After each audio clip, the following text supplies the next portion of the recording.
Hi, welcome to ADHD-Friendly. I am Patty. I'm an ADHD coach that specializes in helping my clients and members of my ADHD-friendly community understand their unique brain wiring so they can lean into working with it instead of fighting it.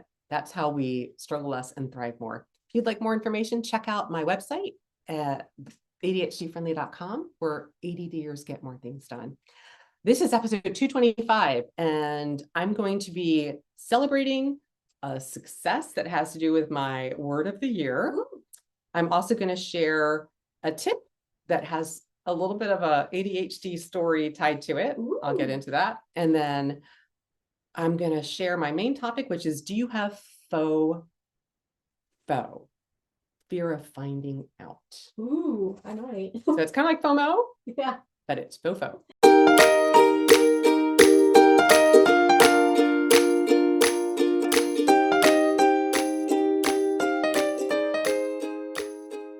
Start as always with a celebration, and I'm celebrating my word of the year forward. And I got my charm, which I've shared, right? Well, did I share? I think I shared it with you. I shared it to you. You showed me. So I just realized, so it's like a little Dory charm that cute. Instead of wearing it on a bracelet, I'm wearing it on, my little, I keep adding charms every year to just my casual chain that tie into the word of the year. But I didn't realize that Dory's tail flaps. How is that? Right. And so it's a reminder that to move forward, you have to keep swimming. So she's my just keep swimming, just keep swimming.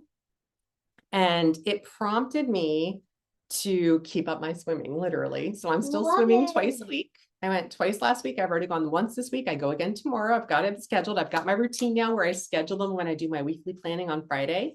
I still hate the whole going. I'm already dreading a little bit tomorrow. And it's, so I don't know how sustainable it is, but so far I'm sticking with it. I'm just not asking myself to stick with it forever. Basically week to week, time to time. I do love it once I go, and I feel great after I'm done.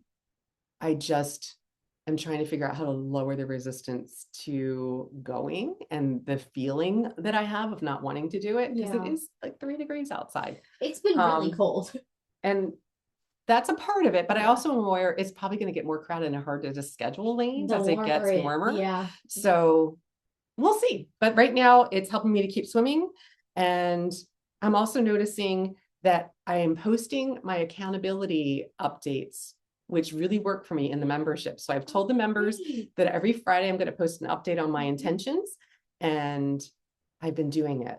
And I've done it 3 Fridays in a row now. And I'm really thinking about that when I think about, could I just still cancel this? Can I just cancel my swim lane? And I think about posting the update and saying that I didn't go. And it really pushes me into going, because I want to be able to share that I followed through in the intention. So that accountability is really strong for me. And I don't do a lot without accountability. So I'm just sharing how leaning into that is helping me to keep moving forward. Couple of wins in there that I'm feeling really good about. I love that. I did not purchase anything this week, except I don't really think of this as a purchase because it's also my product of the week, but it's not a want, it's a need. It's my breakfast that I eat every day. This is my Bob's Red Mill steel cut oats. Love it. Are you a steel cut oats? Well, I like a good oatmeal, but I don't know if I've ever had steel cut oats. Okay. I love steel cut oats. They're a little more nutty, a little more chewy than regular oatmeal. But do you make it the same way? I make it in a crock pot. Oh, how funny. I make 4 servings at a time. So it's 4 cups of water to 1 cup of the steel cut oats. I put it in my crock pot, hour and a half. I have these little bowls that I use. Cute. Got them from Costco years ago. They're adorable. And I just put my servings inside, close it up. It has a little vent. So I just get one of those little koozies underneath, put it in the microwave. 2 minutes, 50 seconds is my secret timer. And then I just stir in some chopped nuts, maybe some raisins. Yum. Sounds delicious. Good to go. It's very filling, very satisfying. It keeps me satisfied until lunch, which is the other reason I love it. So I wanted to just share that this is my my favorite thing. I look forward to breakfast every morning. It's very sparkly to me. I bought these. They used to sell it at Costco. Yeah. No more. They used to sell it at Sam's. No more. So I'm getting it now at Amazon, because that's where Yeah. they're selling it. It's a little bit more than it used to be, but it's 4 of these 24-ounce bags for $13.64. At least that's what it was when I wrote this out today.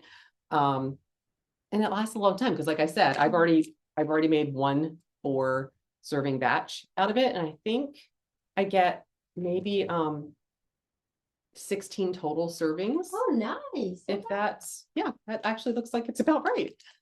This says 15. So yeah, I would say I get, somewhere between 15 and 16 servings that are about 1 cup of oats each. And it's just my go-to thing. So I wanted to share, that's my product of the week. And that is what I also purchased.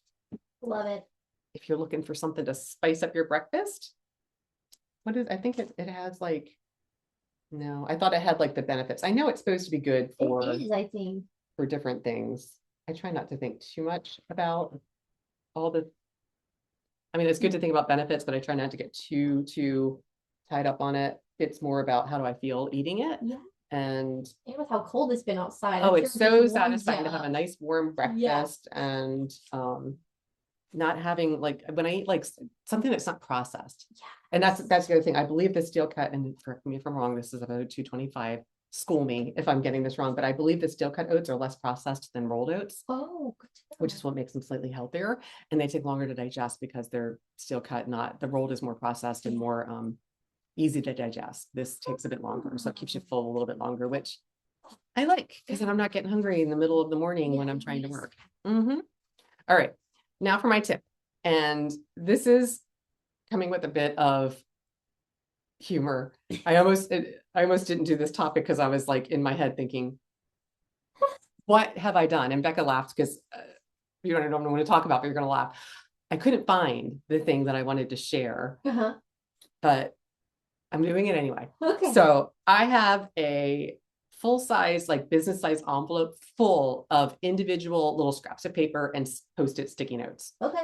And they're little notes that I write down, a quote that something that inspired me, a comment that a client made to me that I want to remember, that they told me something I did that helped them. So I always jot them down and I just stick them and I put them in this envelope. And my intention is always to go back and organize them or read them, or I don't know, but the envelope, it doesn't even close. It's like fat. It's been collecting these things for a while, but I didn't want to throw them out because they have a lot of positive memories and evidence that I've collected over the years. So I used Chat GPT to overcome my resistance to going into the envelope and asked it for ideas. I told them, it has client testimonials, it has inspirational quotes, little, positive things. And it gave me this beautiful tip that I'm going to share.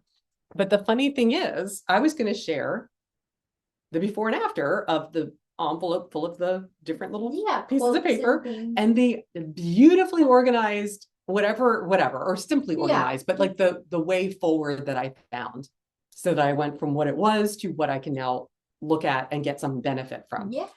And I can't find the envelope. I remember I organized my office last year. I put it somewhere, and this is what my kids like hate when I say this, but I put it somewhere that makes perfect sense. But I have no memory of where that place is. And I did spend Becca's like, where? She's looking around. I did put it somewhere. I'm going to come across it at some point, and I'll know it. When I find it, I'll be like, oh, yes, that makes sense. It could literally, I looked here, like it could be anywhere, but I couldn't find it. And I wasn't going to do the topic, but I've had this on my topic list for well over a year. And that's why I can't find it, because I kept delaying the topic because I didn't know what to do with the notes. So I put it in a Chat GPT, which gave me sparkly ideas of what to do with the notes. And now I can't find the notes. You can't find the notes. And we go round and round. So I'm going to share the tips that I am looking forward to using when someday I find those notes. But what I loved was it gave some structure to something that was keeping me stuck. Ooh. Because it's that I don't know what to do with it. I'm stuck. Yeah. Because everything felt like I've got to go through all, like, what do I don't want to open it because I don't want to deal with it. So here's some tips from Chat GPT. It says the goal is not to perfectly organize every note. It's to preserve the meaning with minimal decisions. Yeah, it is. That's exactly what I asked for. So here's what it said. It said, number one, stop sorting for now. It said, give yourself permission to capture without categorizing. Well, that's kind of what I did just by putting it in the envelope. Step two, choose one low effort home. So these were the things that it offered. It said, just capture it with a picture. Take photos of the notes and store them in one album in your camera app called Good Stuff or Things I Want to Remember. I'm like, oh, that's pretty good. Yeah. Okay. The other thing it said was to dictate or type them into a running note just to remember. Now, I've thought about that, but I'm so visual. I remember the different color note post-its I wrote it on. Yeah. The way I wrote it, like there's meaning behind the note and the way I wrote it, that typing it into something digital is not going to capture the same thing. It'll just be a list that I know I won't read. Totally. So that was no, I'm not doing that. And then the third thing was to glue or tape the notes into a single notebook. The order doesn't matter. I do that in my expected returnum journal. Right. And I do it in my personal owner's manual. I have a section in there. So I was like, and I have sections where I've already literally done that and I forgot. So I was like, that is it. And that was literally, I stopped reading and I was like, that's it. That's what I'm going to do. And that's when I realized I couldn't find the notes.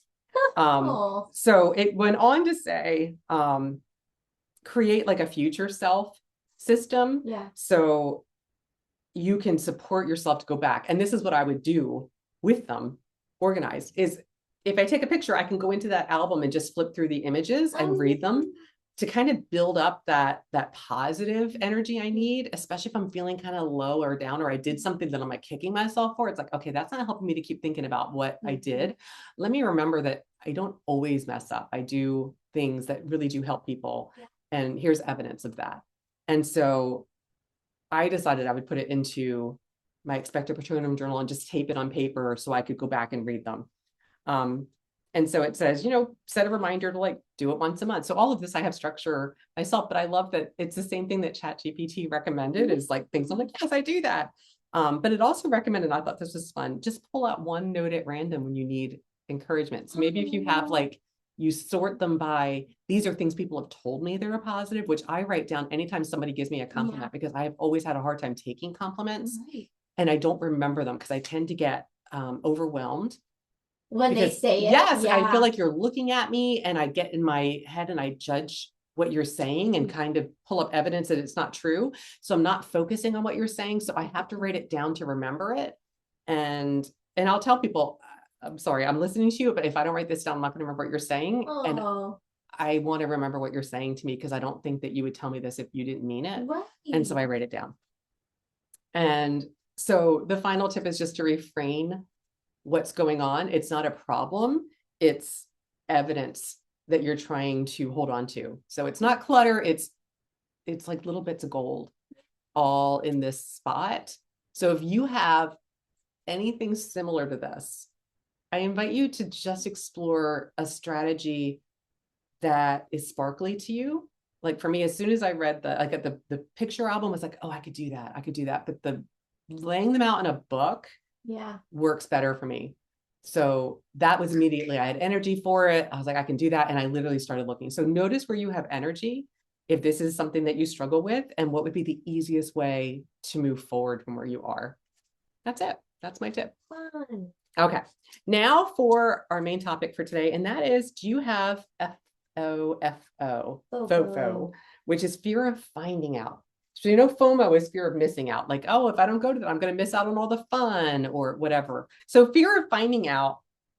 When I read, this is an article that I read. And when I read the article, I immediately thought of, you guys know, if you listen to this regularly or you check into my, my work, I love peanuts. And so I immediately thought of Charlie Brown going and paying his 5 cents to Lucy at her psychiatrist's in booth for psychiatric advice.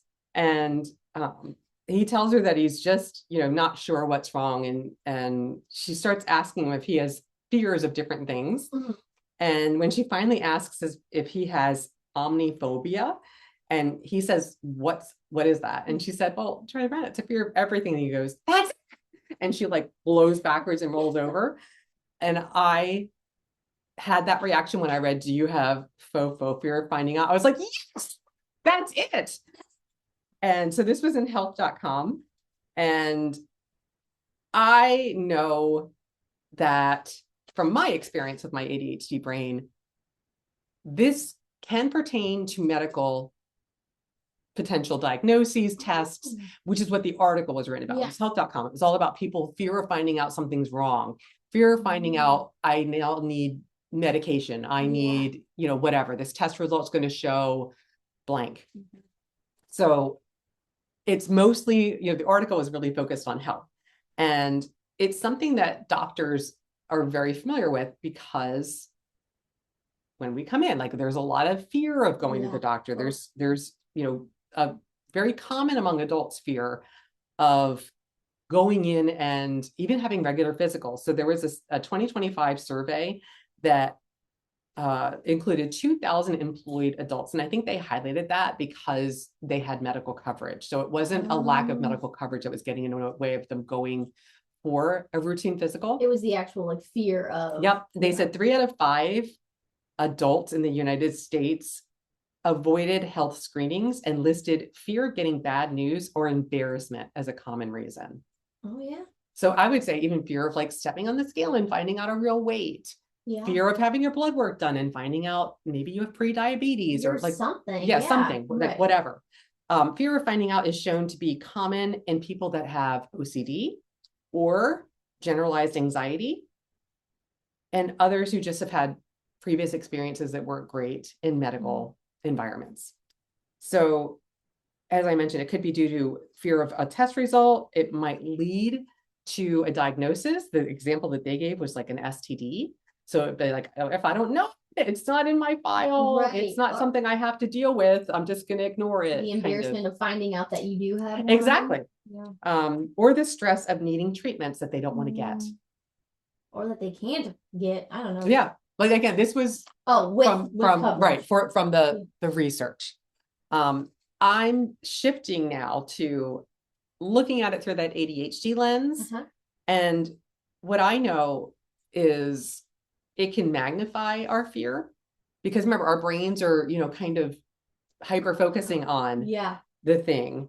And it also can create fear of needing to make a lifestyle change. So I know like if I think about like needing, like I remember like I really didn't want to have to take medication because I'm terrible at keeping up with oh my gosh. And it's just not easy, right? So getting it refilled, remembering you take it, doctor's appointments, like all of that.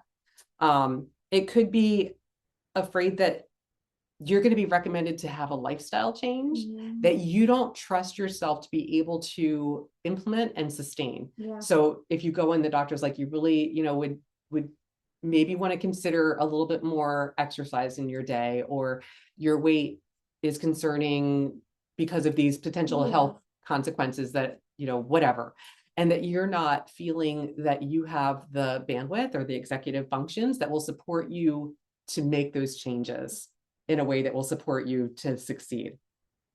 We also might believe that without the test, that it isn't real, right? So it's like, well, until it's confirmed, everything's fine. It's possible I'm just making it up in my head, or, everything's going along just fine. It's also fueled by, we can fear how long we have to wait for the result. So it might even be compounded. It's like, okay, if you would just come and do the test and tell me immediately, I think I could tolerate it. But if you're asking me to like make the appointment, go in for the appointment, and then I know it's going to be several days, maybe a couple of weeks before I get the results back, we can have a lot of resistance. It's like, well, I can't tolerate that, so I'm not doing it. It also, of course, as we've loosely alluded to, maybe we don't want to go because we're afraid of finding out something that we don't have the ability due to finances or insurance or lack thereof to treat it. Right. So it's like, well, I can't do anything about it anyway. So why find out? Like, why go through the expense even of finding out if I'm not in a position to do something? So the fear comes up there too. These are all more medical examples still, but through the ADHD lens of what else could be going on to kind of piggyback on that fear of finding out. Some other examples that aren't medically related that I thought of just from my own, either my own personal experience of my work with my clients. We have a fear of finding out things financially. So we won't open our mail. We don't want to look at our bank statement. We don't want to look at the credit card statement, especially the credit card statement right after Christmas or a vacation, right? It's that I don't want to know. And again, that whole, if I don't look at it, it's not real. I don't have to deal with it. Yeah. We won't look at our email or our calendar because we're afraid that we forgot something or we're overscheduled or a deadline has passed. Yeah. And now it's like, I don't want to know, right? It's that fear of finding out that something has fallen off and we'd rather not know about it. Or maybe you are afraid of what's in there that's going to require you to make decisions. There'll be requests, there'll be, you know, things that you're going to have to decide what to do with whatever it is that's in there. We also have a fear of finding out when it comes to applying for jobs. We don't want to find out that they went in a different direction. We don't get feedback often when we aren't offered a job. We're just, no, sorry, we went in a different direction. What does that mean? Right, but why? What can I do? So it can get in the way of interviewing if we are afraid of finding out that they may not want to hire us. That's another example I thought of. That also can come up if we think about asking somebody out or even asking a friend to do something. We have a lot of social awareness of our unawareness, or not even aware of what, but we're not aware. We just know that we don't get a lot of positive validation. Maybe we've asked people and they're like, yeah, no, I'm good. Or, you know, we anticipate that somebody won't want to do something, so we don't want to ask. Yeah. So I'm just curious, you know, I just listed the ones that were literally on the top of my head as I was planning this episode. These were pretty easy for me to think of, but what other examples have I not brought up? So if you have fear of finding out of something that either tags on to something I've shared or is adjacent to it, or maybe I missed, you know, multiple topics, I have no doubt I have. I invite you to share, where does it pop up for you and what have you noticed works? But of course, I'm going to share a couple of strategies for what to do if you have experienced the fear of finding out. When it's medical, so these are, again, back from the health.com article. They suggested looking at the pros and cons of finding out. So the pro of finding out if you have blank is maybe what the treatment is versus not getting treatment, like what will happen. So look at the pro versus the con there. And even thinking about the potential increase of anxiety of not knowing and getting help can further impact your health negatively. I thought that was interesting because that's, again, it wasn't written for ADHD, but totally what I would anticipate would happen for myself with ADHD. Remember, and this is my lens here, remember our now, not now brain. So it might feel good right now to not know and kind of push it to the back burner. Like, yeah, I know I need to do that. Kind of like I shared a year or two ago, I don't remember, time's very fluid in my brain. But when I had hurt my knee and there were certain yoga poses I couldn't do, and I tolerated it for like 7, 8, 9 months before I finally went to the doctor because I was afraid I was going to need surgery. Yes. And when I finally went and had the MRI, which everything was fine, but I did have to have physical therapy. I can do everything now. And I am still in amazement that whenever I do extended child's pose, which was something I could not bend my knee fully to do. Yeah. I am so grateful that I can do that. So the not knowing right in this moment might feel good, but the not now, the future you is still going to be dealing potentially with this if it's not something that goes away. So maybe asking yourself, what could happen if I continue to ignore this? Kind of playing out worst case scenario. Yeah. And just see like, what could I do to avoid that outcome? Or how will I feel if nothing changes in 6 months?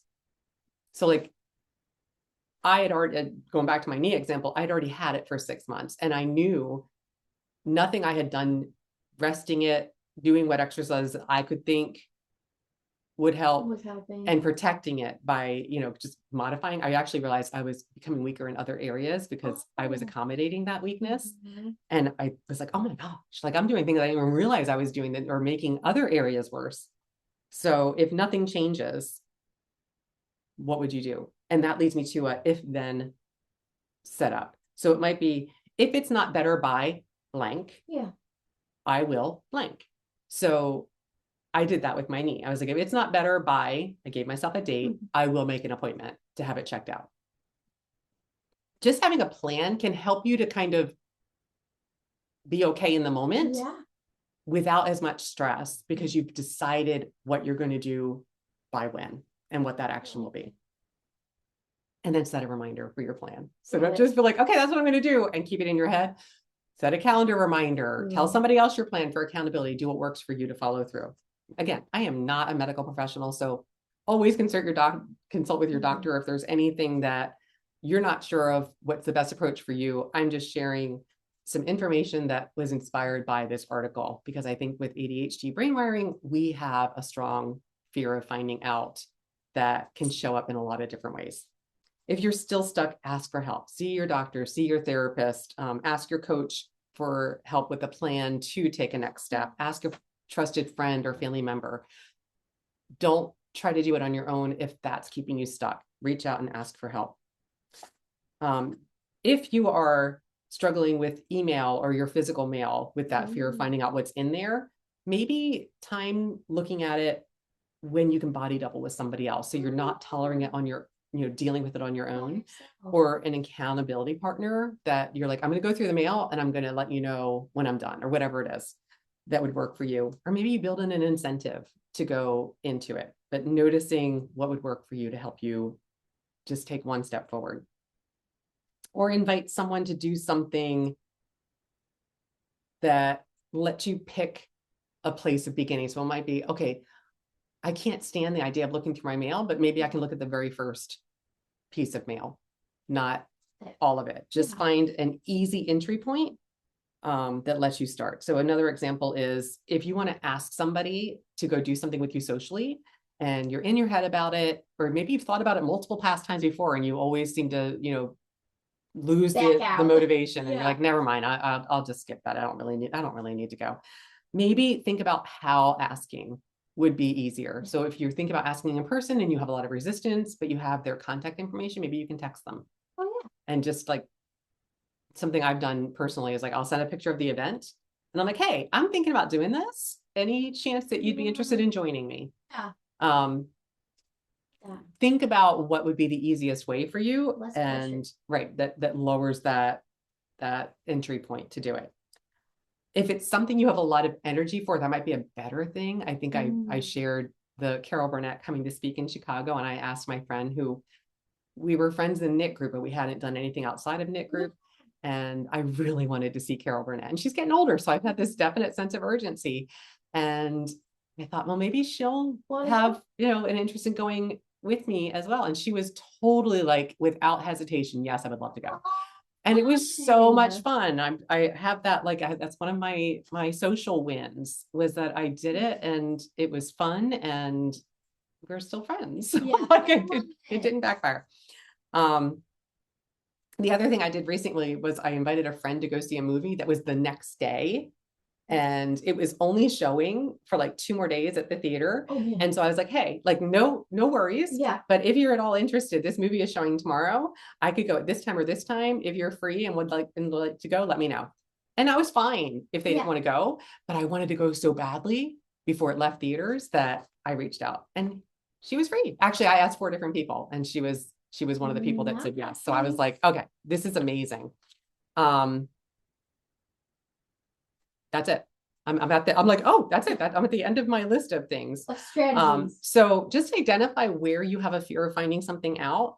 And if it's holding you back, maybe a little self-coaching, and ask, what's one thing that I could do to move forward, and just see what comes up.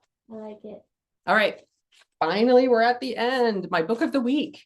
It's another Abby Menez book. Cute. This one, Say You'll Remember Me, was super, super good. There's a sequel. I read it because the sequel's coming out in March of 2026.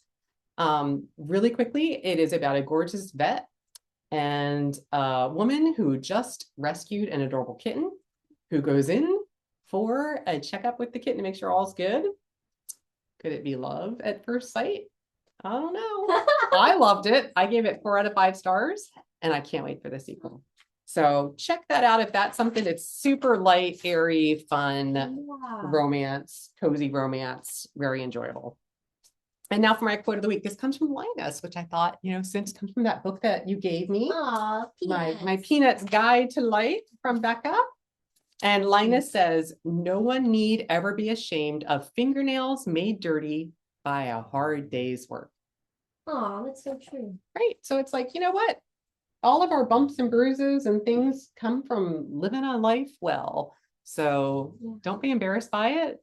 Lean into it. I love that. That's it for this episode. Until next time, tally ho.